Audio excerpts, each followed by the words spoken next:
What's going on, coding family? What is the deal? So we back again, y'all, with another video. I hope the week is going well. I hope y'all are studying hard. I am starting a new coding class. This will be the second coding class that I'll be teaching. This is going to start in May. If you need information on the class, please email me. I'll link my email below. Email me if you want a packet, an information packet, and I'll go ahead and send that out to you. So my first class is finishing up at the end of March, and so I will be starting a new class in May. And you can get all that information. You just have to email me. So anyway, today I want to talk about preparation for the exam and what I did and finding a job. So first things first was that once I was done taking my class with my instructor, my previous instructor, then it was time for me to study on my own.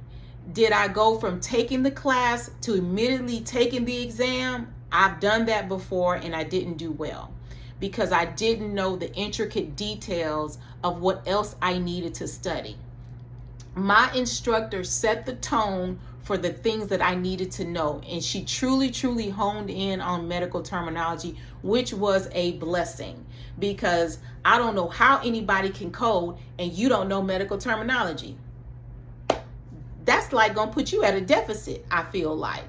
So medical terminology was a blessing, and what she taught me the basics, and that's what I expected her to do. But to know the intricate details, to go into the coding and know the guidelines, know some of those things so that I can pass the exam, and medical terminology and testing my knowledge to see if I'm coding appropriately. Do I know how to sequence when I'm coding something? What goes before certain codes? At what point, what guideline applies to this scenario? So first things first, what I had to do was set a schedule for my coding and studying. So what happens is that when you're still working a full-time job, you're still busy living life. You got the kids yelling at you. Your husband don't know where stuff is. Then you got to go to work. You probably got to babysit people at the job. You know, some people you got to babysit because they ask like 50,000 questions, like they can't do it on their own. So there's still a lot going on. And then you say to yourself, I have to study. So the best thing to do, because then the second thing is that I feel like some people are all over the place with the studying. They study this thing, and then they're over here. And then when they test themselves, they're like, I haven't learned anything. So you have to be intentional about a schedule. Do not try to study without a schedule. Set a schedule for yourself, because we're all busy in life. All of us. I had stuff to do. I still had parents. I still had my job. I had things that I had to do and obligations at my church. So things were still going on. Life was still going on. And I had to make time to study. So what I did was I set a study schedule for myself. And I even put breaks in there. You can't study 7 days a week and think you're going to retain everything because you study 7 days a week. You need a break. So what I did, and maybe this is not for everybody, maybe everybody doesn't need a schedule. I began to set a schedule Monday through Sunday, and I was studying at least 4 to 5 days out the week. And then I would take a day and not study. I would take a day, rest, maybe have a glass of wine, maybe go out with some friends and rest my mind. But I knew once I had that schedule set that was it. If somebody asked me on Monday, hey, Tiffany, you want to go? I can't. I have to study. And that was a lot of my life for a couple of months. It's not forever, but for that time where you need to study, be intentional. Be intentional about setting a schedule, and not just setting the schedule, but going by what your schedule says. What you've said. I'm going to study on Monday from 7 to 8:30, and this is what I'm going to study. And break those study sessions up. If one day you're going to memorize modifiers, you're just going to go through flashcards and you're going to memorize it and memorize it. Then on Tuesday, I'm going to go over medical terminology from 7 to 8. Wednesday, I'm going to break. Thursday, I'm going to test my knowledge. Friday, I'm just going to go through all my flashcards for an hour from 6 to 7. And then after that, I'm going to break and spend time with my family. But set a schedule, and that's what I had to do. I had to set a schedule because I'm aware that for this exam, you have 2 minutes. You have 2 minutes and some change to answer one question.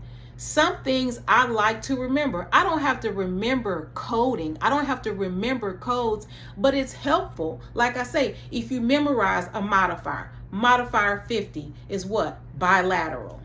Things of that nature, things that you can get quick and off your head when you're looking at a question.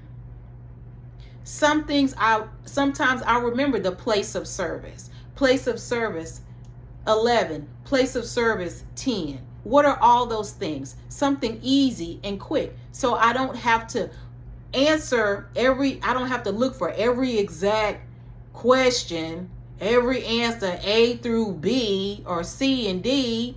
I know how to do process of elimination. That's why I say that. So that was my thing, is that I had a study schedule, and it might help some of y'all to have that and know what you need to study. You do need to test your knowledge. Do you need to study 7 days a week? No. If you're studying effectively on the days that you're not busy, on the days that you know you can study, then you should not have to study 7 days a week. Because then you have to ask yourself, am I retaining what I'm studying? So secondly, once I prepped for the exam and I passed it, I already had my resume done. So that's another thing, is that having my resume done was something that I knew I was going to pass the exam. Excuse me. I knew I was going to pass the exam. So I went ahead and got my resume done. I went ahead and got it done. So I asked him to add CPC certification 2020 in the year I passed. And I was speaking it into existence. See, some of y'all are thinking, man, what if I fail this time? Then I don't want to go ahead and get my resume done. Put yourself out there. Be accountable for the things that you're doing for your future. If you're thinking and if you're saying to yourself, I'm going to pass in 2025, can't nothing stop me, then let it be that. And go ahead and get that resume done. And get 3 places in mind that you want to work and that you want to send your resume in. Start doing your research now. How much do you want to be paid? Where do you want to work? Do you want to be hybrid? Do you want to be remote? Start looking now. Do not wait till you pass the exam to say, well, let me see where I want to work. Research now. Research the hospital that you want to work at. Look at the background of the hospital. Y'all, when I went in for my resume, when I went in for my interview, I knew the background of the hospital. They said, do you know anything about our establishment? I sure do. And it just floated off my tongue like that.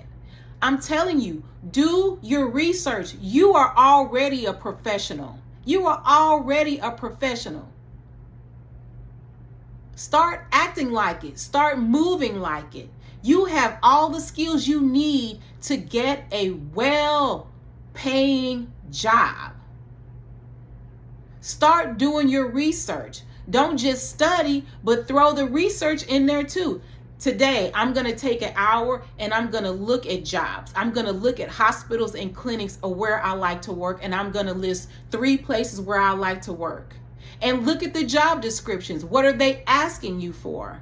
Don't be afraid to look at it and put yourself in that situation and say, I'm going to get this job. And if I don't get this job, I'm going to get this job. And if I can't work here, I'm going to work there.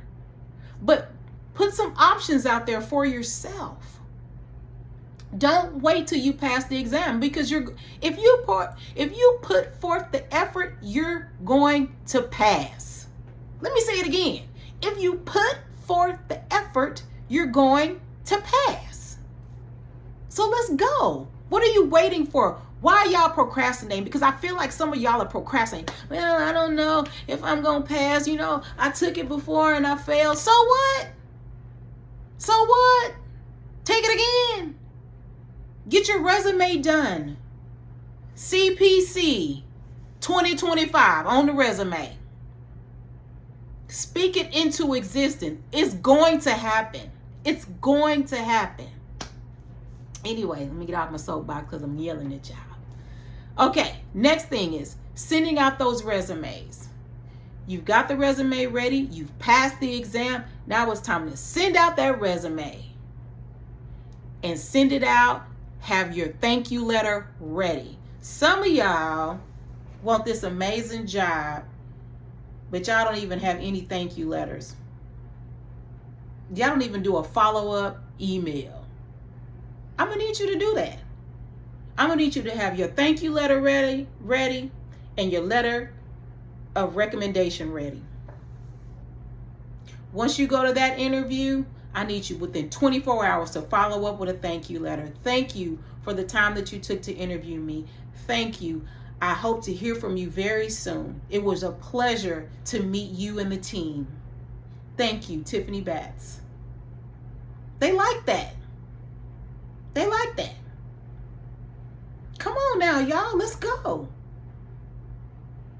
Your future and destiny is waiting on you. You got this. Let's go. This is From Broken to Blessed. I'll talk to you soon. Bye.